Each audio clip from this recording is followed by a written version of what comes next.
Sexual orientation is who you are attracted to and what type of person you are sexually attracted to versus romantically attracted to. But a gender identity is how your body feels to you, how you feel as a person in your own skin. I bounced around sexuality a lot, and I eventually just decided, wow, labels really, really suck, and they're really confusing, and they're stressing me out, so how about I just don't have one? And now I'm happier than I've ever been in any of those other labels. Back when I was younger, it was just gay or bisexual. It wasn't all of these other identifying factors to the community.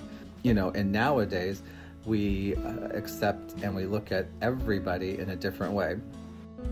In my generation, we didn't talk about this stuff. Nobody talked about being gay, and if you were gay, you were different, and something programmed in your mind was incorrect, and you were a freak. So the biggest thing was just trying to be yourself and have people be accepting of you. That was the biggest time in my time frame. In high school, even into college, it was very, very tough for me to say who I was and act the way I wanted to. Letting people be who they want to be, path of which they want to take. I think that's a big step. I think we're overcoming a lot of our barriers at this point.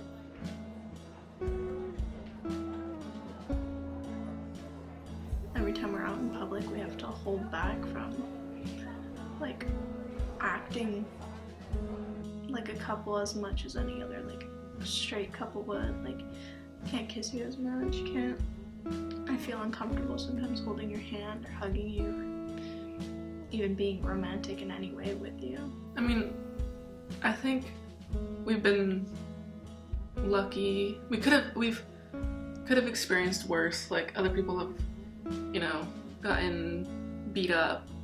So we haven't experienced anything like that, which we're lucky for. But you just always have to be on the lookout for anything like that, which is you're put in survival mode 24/7.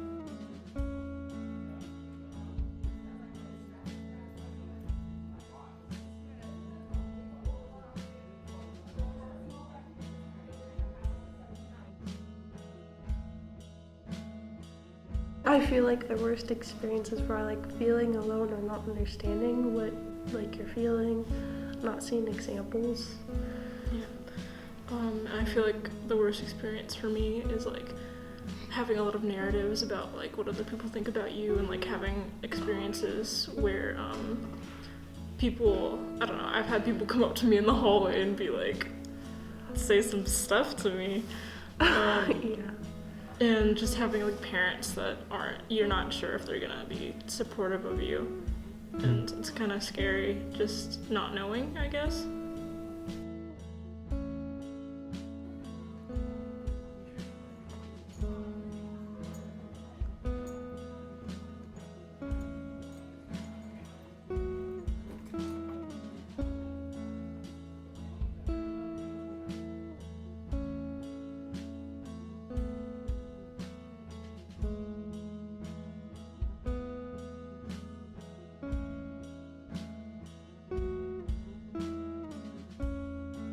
When I first told people, me being genderqueer, that was a different story, but me coming out as queer to my family, it was a lot more accepted, and in school as well. But as soon as I came out as gender, as non-binary, that a lot less people accepted me, but over time they came to accept me. I feel definitely in the community itself, at first when I first came out, there was a lot of splitting in between. When I came out as genderqueer, other trans people didn't see me as trans because the whole thing, there was popular influencers at the time saying that you either have dysphoria or you're not.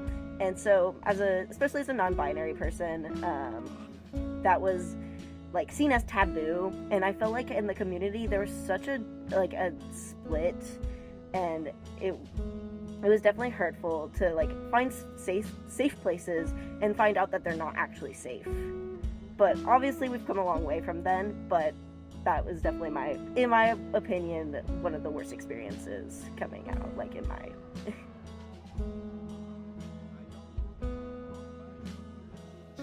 Okay, well, coming out for me as a couple, like, I had to tell my family. Like, my family didn't know I was gay, neither did my siblings. And they acted really, like, nonchalant about it, like, really accepting and nice, which was comforting. But, like, coming out to certain friends was really, like, strange and nerve-wracking, because a lot of my friends, like, either lived in places that don't have a lot of gay people, or they just weren't used to it. And, like, I had a lot of friends who asked very, like, sort of intrusive questions that, like, I felt a little bit uncomfortable answering, but, like, I answered it because I wanted to help them, like, understand it and understand, like, okay, like, these things are, like, normal to ask, but also, like, still treat us like a normal couple and, like, normal human beings. Well, and we went to Pride this past year, and That was fun. it was really fun, just because I feel like most people, they're just very kind and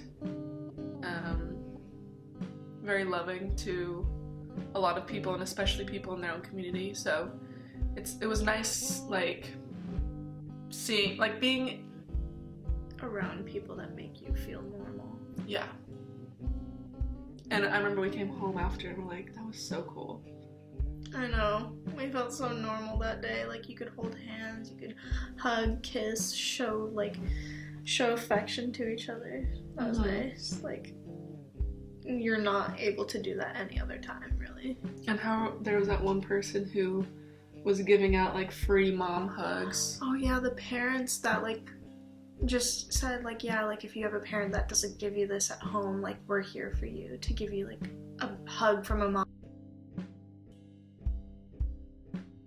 But, like, nowadays, like, it's a lot more accepting to be gay, but there's still, like, a lot of people that don't like it at all. So, like, going to bars and places that are, like, We were just talking about this earlier, how I don't want you to go to, like, a gay bar, specifically a gay bar, because, like, you hear about the, like, shootings that happen at those places, and I'm like, I specifically want her to go early if she does go to one, because I feel like a lot of bad things happen, like, 10:30 to, like, 12, or, like, later on, because people who don't like gay people, gay bars, drags, anything, like, they go when it's the most crowded to, like, shoot it up or something, or, like, just do stuff that I wouldn't want happening to you, because I don't want, like, to lose you or anything.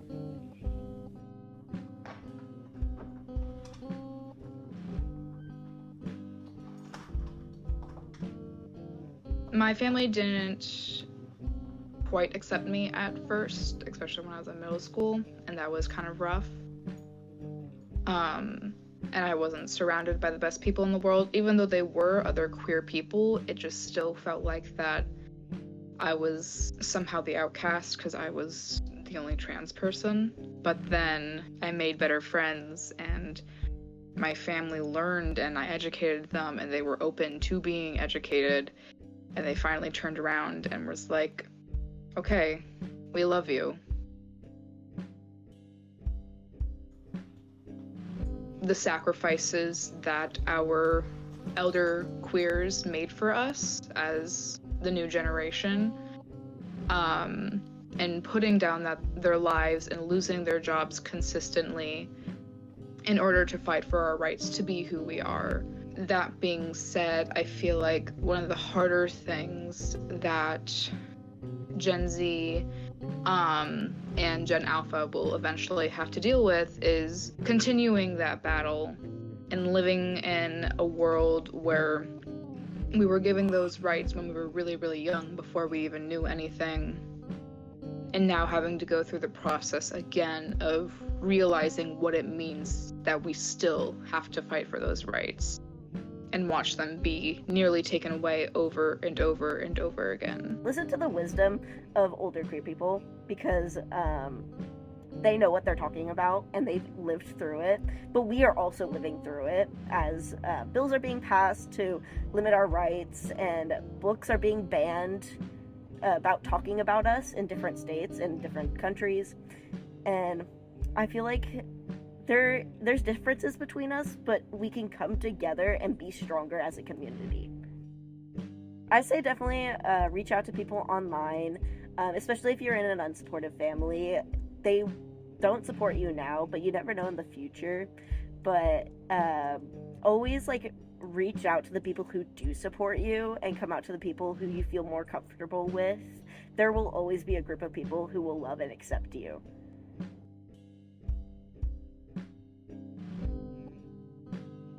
One really lovely thing about it for me is the community of people you can find in it, and the little jokes you get to make now because you get them, and the funny little references you can make. It's like a little club. It's not a secret club, but it's a club, and it's nice to have people who get it and who can talk to you about it, and who are just lovely like that.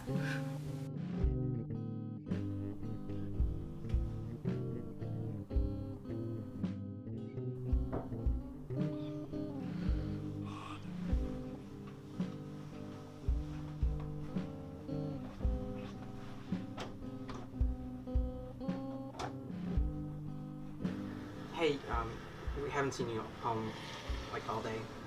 You doing okay? Yeah, I'm okay. Just tired of it all. Hey, so okay. Did anything happen at school today?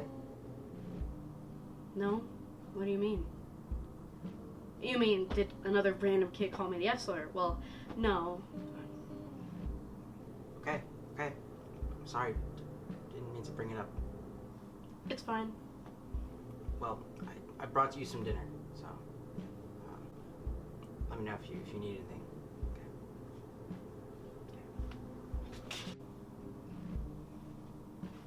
Okay. Thanks.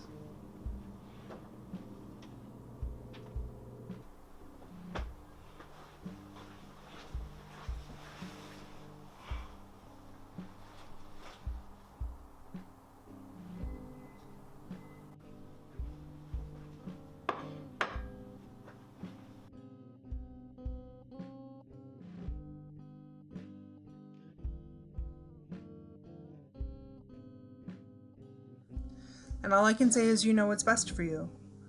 There's a whole community for you when you're ready. No matter what you're coming out as, there's a world waiting for you. But take your time. You know what's right. You know when it's time. And know that you are loved and welcomed when you're ready.